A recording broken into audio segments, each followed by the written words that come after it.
Okay, got you on camera, Seth. Oh boy. No. Go. Locked and loaded. Yeah, okay, we've been waiting for this day for a while. It's November 11th, and it's not the date we've been waiting for, it's the frozen ground we've been waiting for. We got our first snow. Yeah, a little bit of dusting of snow. That's no big deal.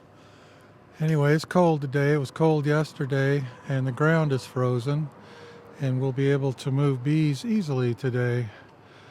I like moving bees in cold weather because they don't come out, little smoke, and they generally stay in. So we got both trucks going.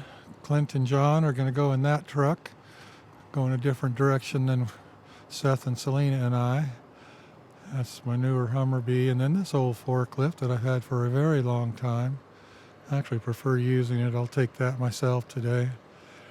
We're moving around colonies that are in spots that we don't want to have them for the winter because either it's too cold or it's hard to get in the winter. If it's not frozen, it's hard to get into a couple of our places. So today's the perfect day to move bees out of there.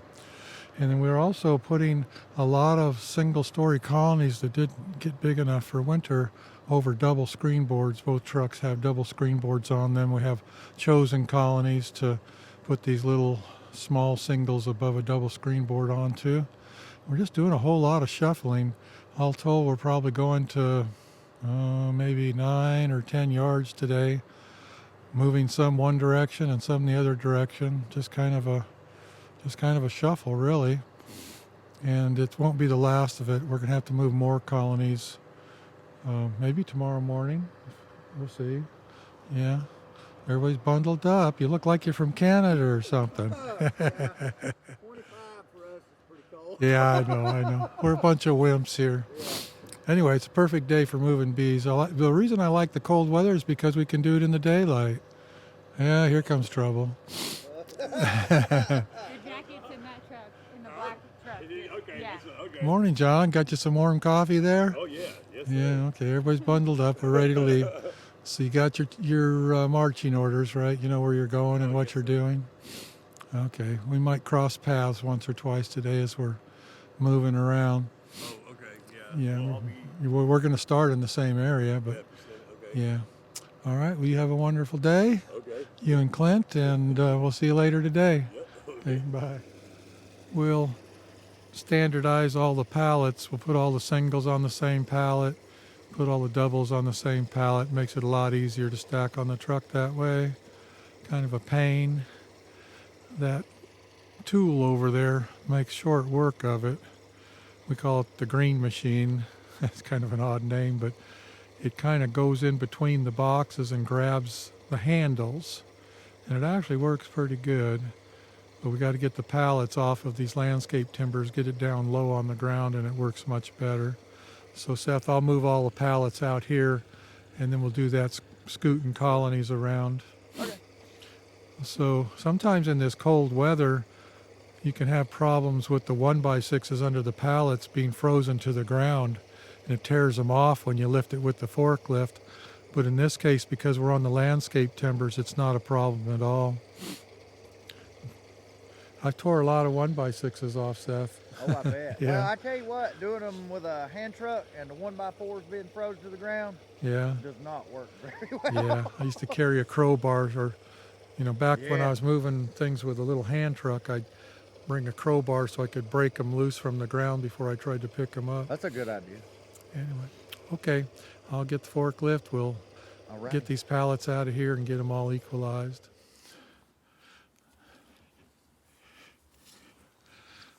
That box already got broke loose, so Very gentle. yeah, that works good. Yeah, I like this little thing.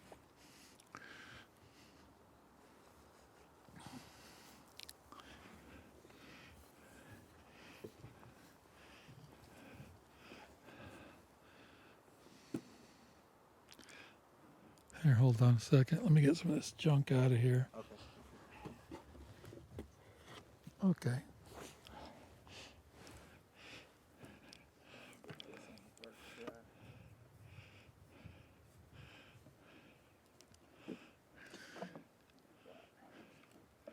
Good job, Seth. Putting these little guys on top of a double screen board. Oop, oop. Yeah.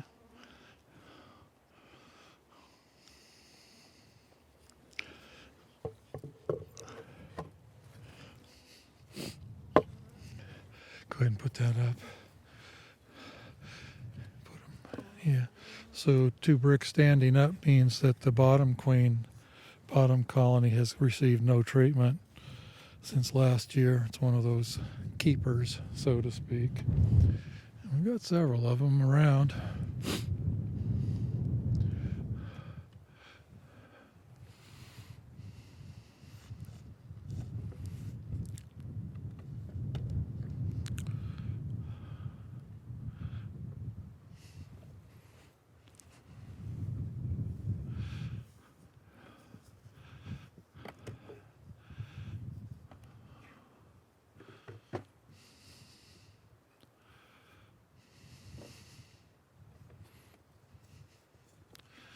Double check, make sure they're alive.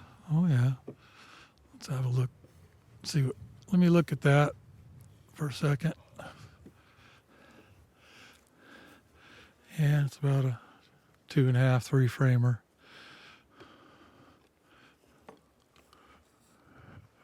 Oh, you need some more. You can take some off of this here, put on there.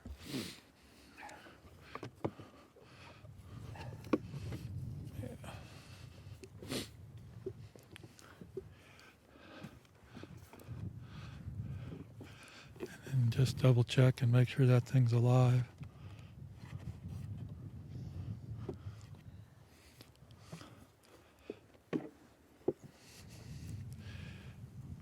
Yeah, 2.5, 3 frames, yeah. You have to treat these guys really nice to get them through the winter. Okay. Sun's coming up. Got a lot more bees to move today.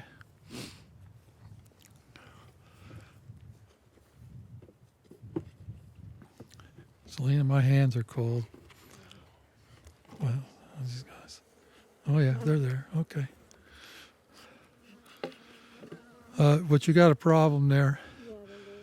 Yeah, so you need to smoke them down and scrape off all that burr comb so the lid will go down nicely.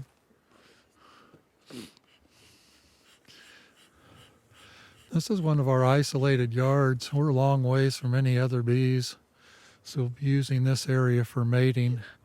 This yard is entirely golden west, so we'll be using it to mate with. I suspect we'll be grafting Caucasian queens to mate here, and also some of these other breeder queens that we've gotten some from other folks that are breeding for resistance.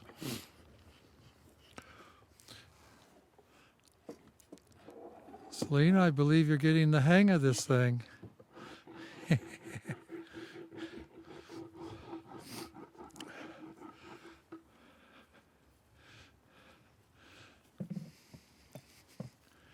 Yeah.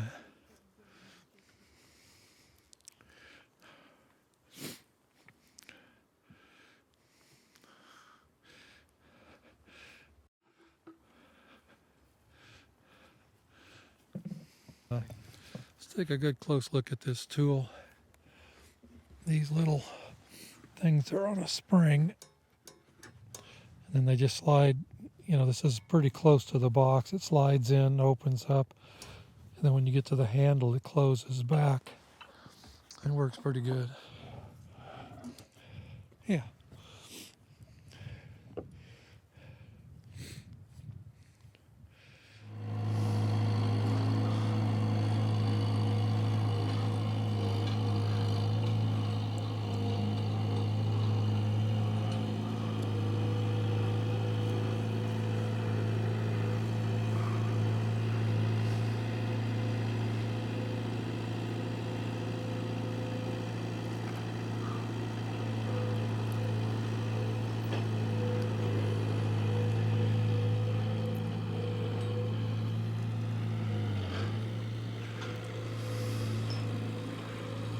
We moved out of this yard last year because there was sweet corn nearby.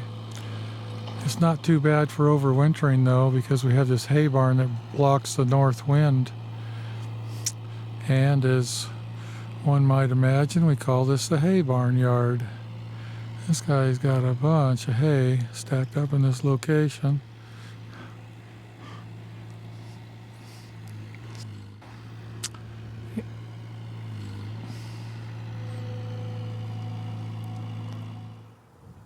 Last of the small ones today.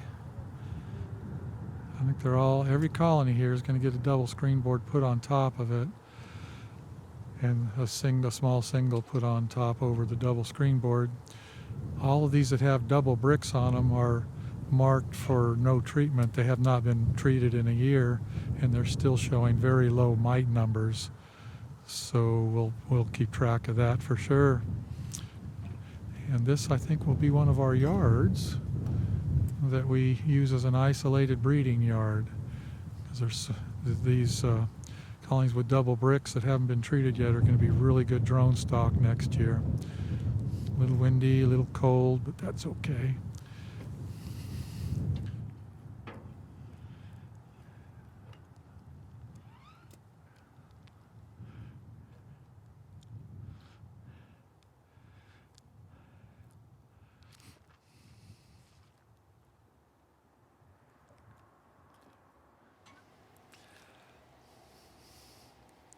So we spent the last 2 days moving bees around.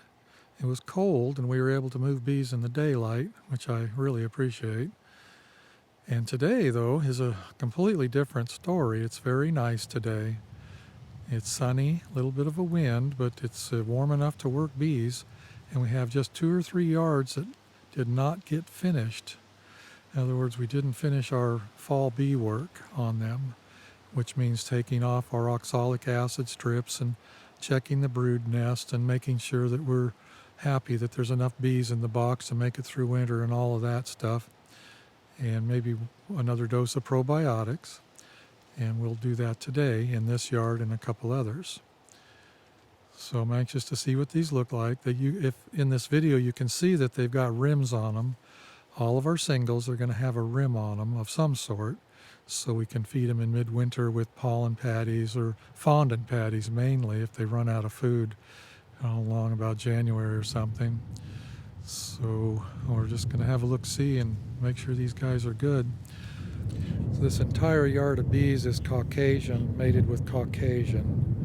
Of course, they're open mated, so it's not a guarantee that it's 100% Caucasian mating, but it'll be a pretty high percentage because they were mated in a region where we have saturated them with Caucasian drones.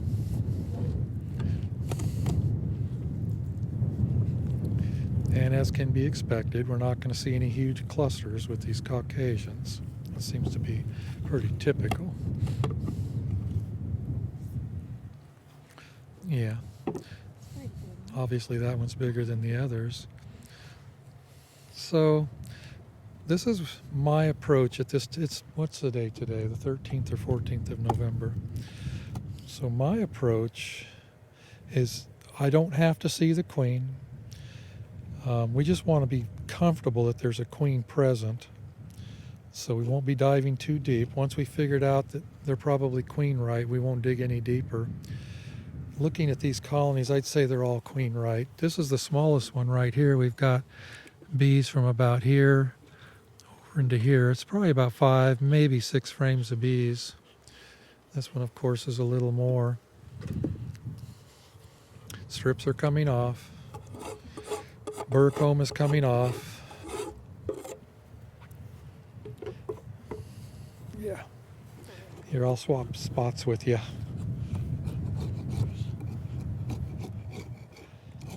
I know somebody's going to watch this and say, why don't you save the burr comb? And we could, and it'd probably pay wages, but it's just not something I've bothered to do much of. Maybe in the future we'll start doing it.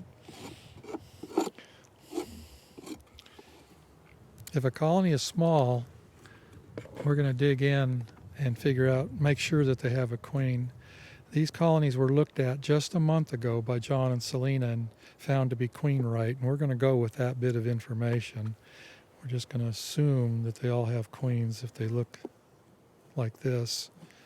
If it's only 2 or 3 frames of bees, we might dig in and make sure. That would be a red flag that something could be wrong. Okay, they're going to have, just go right in here.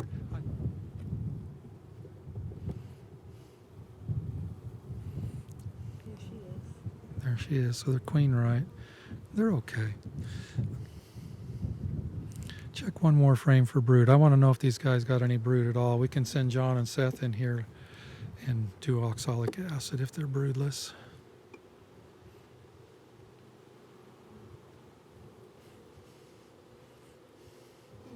There's no brood. Okay, it's time for oxalic.